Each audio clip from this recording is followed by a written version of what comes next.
സിന്ദൂരരേഖ ഭാഗം 89. ഞാനും പോവാ. വെറുതെ എന്തിനാ സ്വർഗത്തിലെ കട്ടറുമ്പാവണേ അല്ലേടി ഏട്ടത്തി? അവൻ അമ്മാളുവിനെ ഒന്ന് കുത്തി. അങ്ങനെയൊന്നും രണ്ടും പറഞ്ഞ് ഉണ്ണിയും അമ്മയും തിരികെ വീട്ടിലേക്ക് പോയിരുന്നു. അങ്ങനെ ഈ പരിപാടികളൊക്കെ കഴിഞ്ഞ് വീണ്ടും മനുവും അമ്മാളുവും ദേവനിലയത്തിൽ തനിച്ചായി. അവരെയൊക്കെ യാത്രയാക്കി മനുവും അമ്മാളുവും തിരികെ അകത്തേക്ക് കയറി. എന്നാലും ഇവിടെ ഇത്രയൊക്കെ സെറ്റ് ചെയ്തത് ഞാൻ അറിഞ്ഞില്ലല്ലോ. തിരികെ കയറി വന്ന് സോഫയിൽ ഇരുന്നു കൊണ്ട് അമ്മാളു അവനോട് ചോദിച്ചു. അവൻ വന്ന് സോഫയിൽ കിടന്നുകൊണ്ട് അമ്മാളുവിൻ്റെ മടിയിലേക്ക് തലവെച്ചു. അതെങ്ങനെ അറിയും?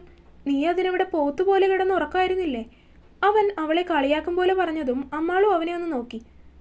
പിന്നെ ഞാനവിടെ വെറുതെ കിടന്നുറങ്ങുമല്ലായിരുന്നോ? ഉള്ള പരാക്രമം മുഴുവൻ കാണിച്ചിട്ട് അമ്മാളു അവനെ കൂർപ്പിച്ച് നോക്കി.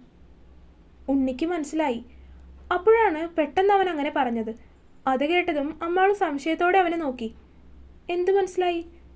നമ്മുടെ കാര്യം. എന്ത് കാര്യം? നമ്മൾ ഇവിടെ വന്നിട്ട് എന്താണോ ചെയ്തത് അതവന് മനസ്സിലായി എന്ന് മനു പറഞ്ഞതും അമ്മാളു ആകെ അന്തിച്ചെന്ന രീതിയിൽ അവൻ്റെ മുഖത്തേക്ക് നോക്കി. അവളിൽ ആകെ മൊത്തത്തിൽ ഞെട്ടൽ. മനുവേട്ടൻ പറഞ്ഞോ? പിന്നെ ഞാനിത് പറഞ്ഞു നടക്കാൻ പോവല്ലേ? പിന്നെ എങ്ങനെ അറിഞ്ഞു? അമ്മാളു വീണ്ടും ചോദിച്ചതും അവനുണ്ടായ കാര്യങ്ങളൊക്കെ പറഞ്ഞു. അയ്യേ, ഉണ്ണിയേട്ടൻ ഇനി അത് പറഞ്ഞ് കളിയാക്കാതിരുന്നാൽ മതിയായിരുന്നു. അപ്പോൾ അതാവല്ലേ പോവും മുന്നേ ഉണ്ണിയേട്ടൻ സ്വർഗത്തിലെ കട്ടറും പാവുന്നില്ല എന്ന് പറഞ്ഞത്? അമ്മാളു സ്വയം നെറ്റിയിൽ കൈവച്ച് പോയി. ഏയ്, അങ്ങനെയൊന്നും ഉണ്ടാവില്ലായിരിക്കും. വല്ലാത്ത ക്ഷീണം. വാ, നമുക്ക് കിടക്കാം. കുറച്ചു നേരം അവിടെ അങ്ങനെ സംസാരിച്ചിരുന്ന് കഴിഞ്ഞതിന് ശേഷം മനു അവളുടെ മടിയിൽ നിന്ന് എഴുന്നേറ്റുകൊണ്ട് പറഞ്ഞു. മനുവേട്ടൻ കിടന്നോ? ബിഗ് ബോസ് തുടങ്ങാൻ സമയമായി. ഞാൻ കണ്ടിട്ട് കിടക്കാം. പിന്നെ ഇവിടെ വന്നത് ബിഗ് ബോസ് കാണാനല്ലേടി? വാടി ഇവിടെ. അത് പറഞ്ഞ് അവൻ അവളെ വട്ടം പൊക്കിയെടുത്തിരുന്നു. ഇനി അങ്ങോട്ട് കുറച്ച് ദിവസം നമ്മൾ ഇവിടെയാണ്. ആരുമില്ലാതെ ഒരിടത്തും പോവാതെ ഇവിടെ മാത്രം, നീയും ഞാനും മാത്രമായിട്ട്. അമ്മാളുവിനെ കട്ടിലിലേക്ക് കിടന്നതിനിടയിൽ അവൻ അവളുടെ ചെവിയിൽ രഹസ്യം പോലെ പറഞ്ഞു. അവൻ്റെ ആ ഒരു ശബ്ദത്തിൽ അമ്മാളു ഒന്നാകെ കുളിർന്നു പോയി. ശരീരമാകെ വിറകൊണ്ടു. ഒരാഴ്ച മുഴുവൻ ആരുടെയും ശല്യമില്ലാതെ അമ്മാളുവും മനുവും ദേവനിലയത്തിലായിരുന്നു. അമ്മാളു കോളേജിൽ ലീവ് എടുത്തു. മനു പിന്നെ ഹോസ്പിറ്റലിൽ പോകാറേ ഇല്ല. രണ്ടുപേരും അവിടെ തന്നെ ഇണങ്ങിയും പിണങ്ങിയും പ്രണയമഴയിൽ നനഞ്ഞു. അവൻ അവളിലും അവൾ അവനിലും പലതവണ ഒരു മഴ പോലെ നനഞ്ഞിറങ്ങി. ഇന്നുവരെ അറിയാത്ത പ്രണയത്തിൻ്റെ മറ്റൊരു തലം ആസ്വദിക്കുകയായിരുന്നു ഇരുവരും. അതിനിടയിലുള്ള ഇണക്കവും പിണക്കവും ഒക്കെ അവരുടെ പ്രണയത്തിൽ അലിഞ്ഞില്ലാതെയായി. മനുവേട്ടൻ മാറിയേ. കുളിച്ചു കഴിഞ്ഞു വന്ന് അടുക്കളയിൽ ചപ്പാത്തി ഉണ്ടാക്കുന്ന അവളുടെ പിന്നിലൂടെ അവനൊന്ന് പുണർന്നു. അവൻ കുളിച്ചു കഴിഞ്ഞു വന്നതുകൊണ്ട് തന്നെ അവൻ്റെ ശരീരത്തിലെ തണുപ്പ് അവളുടെ ദേഹത്തേക്കൊന്ന് പടർന്നു. അങ്ങനെ ആയതും അമ്മാളു ചിണുങ്ങിക്കൊണ്ട് അവനോട് നീങ്ങി നിൽക്കാൻ പറഞ്ഞു. പിന്നെ ഇപ്പം മാറും. അത് പറഞ്ഞ് അവൻ അവളെ വീണ്ടും തൻ്റെ ദേഹത്തേക്കൊന്ന് അമർത്തി. മനുവേട്ടാ, തീയാണ്, നോക്കി നിന്നോ. എനിക്കറിയാം, എന്നെ പഠിപ്പിക്കണ്ട. അവൻ കെറുവോടെ പറഞ്ഞതും അവളൊന്ന് മൂളി. ദേ, വെറുതെ നിൽക്കുമല്ലേ, ദാ ഓണിയനൊക്കെ ഒന്ന് അരിഞ്ഞു വയ്ക്കും. അമ്മാളു അവൻ്റെ അടുത്തുനിന്ന് വിട്ടുമാറാൻ ശ്രമിച്ചുകൊണ്ട് പറഞ്ഞു. അത് കേട്ടതും അവളിതൊക്കെ ഒറ്റയ്ക്ക് ചെയ്യണ്ടല്ലോ എന്ന് കരുതിക്കൊണ്ട് അവൻ സവാളയൊക്കെ എടുത്ത് അരിയാൻ വേണ്ടി തുടങ്ങി. അച്ച്! പെട്ടെന്ന് അമ്മാളു ഒന്ന് തുമ്മി. ഒരു തവണ തുമ്മിയപ്പോൾ മനു അത് കാര്യമാക്കിയില്ല. പക്ഷേ വീണ്ടും വീണ്ടും നിർത്താതെ തുമ്മുന്നു. അമ്മു മതി, അവിടെ പോയിരിക്കെ, ബാക്കി ഞാൻ ചെയ്യാം. വീണ്ടും അവൾ നിർത്താതെ തുമ്മിയതും അവൻ പറഞ്ഞു. പനി വരാനാണെന്ന് തോന്നുന്നു. കുറച്ചു കഴിഞ്ഞ് അവനൊരു കോഫിയൊക്കെ ഇട്ട് അവളുടെ അടുത്തേക്ക് വന്നതും അമ്മാളു പറഞ്ഞു. ആ നേരം കൊണ്ട് തന്നെ അവളുടെ മുഖവും മൂക്കും ഒക്കെ ആകെ വല്ലാതെ ചുവന്ന് ആകെ അവശയായ രീതിയിലായിരുന്നു മുഖഭാവമൊക്കെ ഇരുന്നിരുന്നത്. നിനക്ക് പനി വരുമ്പോൾ ഇങ്ങനെയാണോ? പനി വരുമ്പോൾ തുമ്മലായിരിക്കും ആദ്യം, പിന്നെ തലവേദന, പനി. ഞാൻ മെഡിസിൻ തരാം, അത് കഴിച്ചിട്ട് കിടന്നോ. അവളുടെ തലയിലൊന്ന് തലോടിക്കൊണ്ട് അവൻ പറഞ്ഞതും അമ്മാള് സോഫയിലേക്ക് തന്നെ കിടന്നു. രാവിലെ എഴുന്നേറ്റപ്പം മുതൽ ആകെ ഒരു ദേഹം വേദനയും കോൾഡ് പോലെയും ഒക്കെ ഉണ്ട്. ഇന്നലെ രാത്രി കൂടി പരസ്പരം ഒന്നായി മാറിയതാണ്. അതിൻ്റേതായിരിക്കും എന്നാണ് കരുതിയത്. കൂടാതെ ഇന്ന് രാവിലെ എഴുന്നേറ്റപ്പോൾ ഒരുമിച്ച് കുളിക്കുകയും ചെയ്തു. ഒരുപാട് സമയം വെള്ളത്തിനടിയിൽ നിന്നു. അതുകൂടിയായപ്പോൾ തൃപ്തിയായി എന്നതുപോലെ ആയി. അമ്മാള് ഒന്ന് ഉറങ്ങി എഴുന്നേറ്റപ്പോൾ മനുവിനെ അടുത്ത് കാണുന്നില്ല. മരുന്നൊക്കെ തന്ന് കട്ടിലിൽ കൊണ്ടുവന്ന് കിടത്തി കഴിഞ്ഞ് കുറച്ചു കഴിഞ്ഞപ്പോൾ മനു വന്ന് അവളുടെ കൂടെ കിടന്നിരുന്നു. പക്ഷേ ഇപ്പോൾ കാണുന്നില്ല. മനുവിൻ്റെ ചൂട് തനിക്കടുത്തില്ല എന്ന് മനസ്സിലായപ്പോഴാണ് അവൾ ഉണർന്നത്. ഇത്ര നേരം അവൻ അവൾക്കടുത്തുണ്ടായിരുന്നതാണ്. പനിക്ക് നേരിയൊരു ആശ്വാസം ഉണ്ടെങ്കിൽ പോലും ശരീരം വേദനയ്ക്കൊരു കുറവും തോന്നുന്നില്ലായിരുന്നു അവൾക്ക്. അല്ലെങ്കിലും അവൾക്ക് പനി വന്നു കഴിഞ്ഞാൽ അത് നല്ല രീതിയിൽ പനിച്ചു മാറിയാലേ ശരിയാവുള്ളൂ. അല്ലാതെ ഒരു മരുന്ന് കഴിച്ചത് കൊണ്ടൊന്നും അങ്ങനെ വിട്ടുമാറുന്ന രീതിയിലുള്ള പനി തനിക്ക് വരാറില്ല. ഉണർന്നപ്പോൾ അരികിൽ അവനെ കാണാതെ വന്നതും അവൾക്ക് മുറിക്ക് പുറത്തേക്ക് പോയി അവനെ നോക്കണം എന്നുണ്ടെങ്കിൽ പോലും അവളുടെ ശരീരം അതിനനുവദിക്കാത്ത രീതിയിൽ വേദനിക്കുകയായിരുന്നു. അങ്ങനെ തന്നെ കട്ടിലിൽ ചുരുണ്ടുകൂടി കിടന്നു. കുറച്ചു നേരം കഴിഞ്ഞപ്പോഴേക്കും മനു അവളുടെ അടുത്തേക്ക് വന്നു.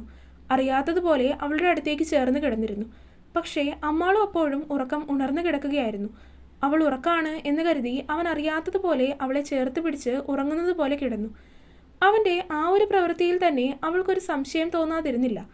കാരണം താൻ ഉറങ്ങുന്നത് വരെ തൻ്റെ അടുത്ത് കിടന്നിരുന്നവനാണ്. അത് കഴിഞ്ഞ് അവൻ അറിയാതെ എഴുന്നേറ്റ് പോയി. പിന്നെ വന്ന് അറിയാത്ത രീതിയിൽ കിടക്കുന്നു. ഇതൊക്കെ അറിഞ്ഞിട്ട് കൂടി അമ്മാളു കണ്ണുകളടച്ച് ഉറക്കമാണെന്ന രീതിയിൽ തന്നെ കിടന്നു. അവൻ വന്ന് കിടന്നപ്പോൾ തന്നെ അമ്മാളു ഉറക്കമാണോ എന്ന് അവൻ നോക്കി ഉറപ്പ് വരുത്തുക കൂടി ചെയ്തതുമായപ്പോൾ അന്നേരമാണ് അവൾക്ക് ഒന്നുകൂടി സംശയം തോന്നിയത്. വൈകുന്നേരം ആയപ്പോൾ മനു വിളിക്കുമ്പോഴാണ് പിന്നീട് അമ്മാളു ഉണർന്നത്. എങ്ങനെയുണ്ടിപ്പോൾ? കുഴപ്പമില്ല. അങ്ങനെ പറയുമ്പോഴും അവളുടെ ശബ്ദം ആകെ അടഞ്ഞു പോയിരുന്നു. അതിൽ നിന്ന് തന്നെ പനിക്ക് വലിയ രീതിയിലൊരു കുറവൊന്നും വന്നിട്ടില്ല എന്നവന് മനസ്സിലായി. അമ്മോ എഴുന്നേക്ക്, എന്നിട്ട് ഞാൻ ദാ കഞ്ഞിയൊക്കെ ഉണ്ടാക്കി വെച്ചിട്ടുണ്ട്, അത് കുടിച്ചിട്ട് കിടക്ക്.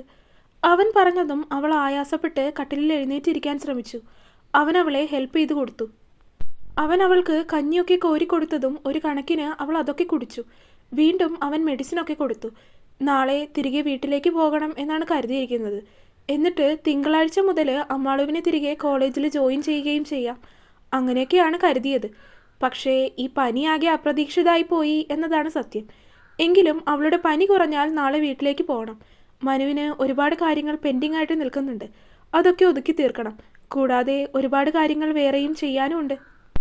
അങ്ങനെയൊക്കെ കരുതിയിരുന്ന് പിറ്റേ ദിവസമൊക്കെ ആയപ്പോഴേക്കും അമ്മാളുവിൻ്റെ പനി അല്പം ഒന്ന് കുറഞ്ഞിരുന്നു. വൈകുന്നേരം ആകുമ്പോഴേക്കും തിരികെ വീട്ടിലേക്ക് പോകാം എന്നാണ് കരുതിയിരിക്കുന്നത്.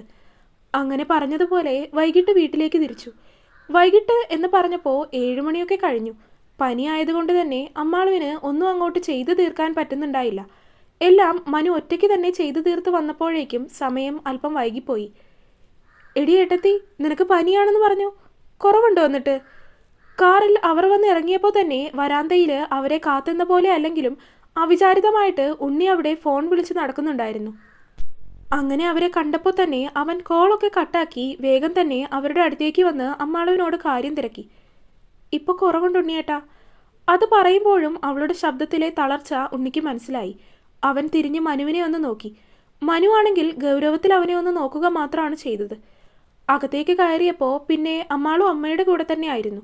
അമ്മയാണെങ്കിൽ അവൾക്ക് പനിയായിട്ട് അവിടെ നിന്നത് എന്തിനാ എന്നൊക്കെ ചോദിച്ച് മനുവിനെ വഴക്ക് പറയുന്നുണ്ട്. കൂടാതെ അവൾക്ക് വേണ്ടി ചുക്കുകാപ്പിയും ആവി പിടിക്കാൻ വേണ്ടതുമൊക്കെ ചെയ്തുണ്ടാക്കിയും കൊടുക്കുന്നുമുണ്ട്. എന്തോ വീട്ടിലെത്തിയപ്പോൾ തന്നെ അമ്മാള് പകുതി ഓക്കെ ആയതുപോലെ ആയിരുന്നു. മനസ്സിന് ആകെ ഒരു ഉന്മേഷം തോന്നി. മനു അമ്മയുടെ കൂടെ ഇരിക്കുന്നവളെ ഒന്ന് നോക്കിക്കൊണ്ട് മുകളിലേക്ക് ബാഗൊക്കെ ആയിട്ട് നടന്നിരുന്നു.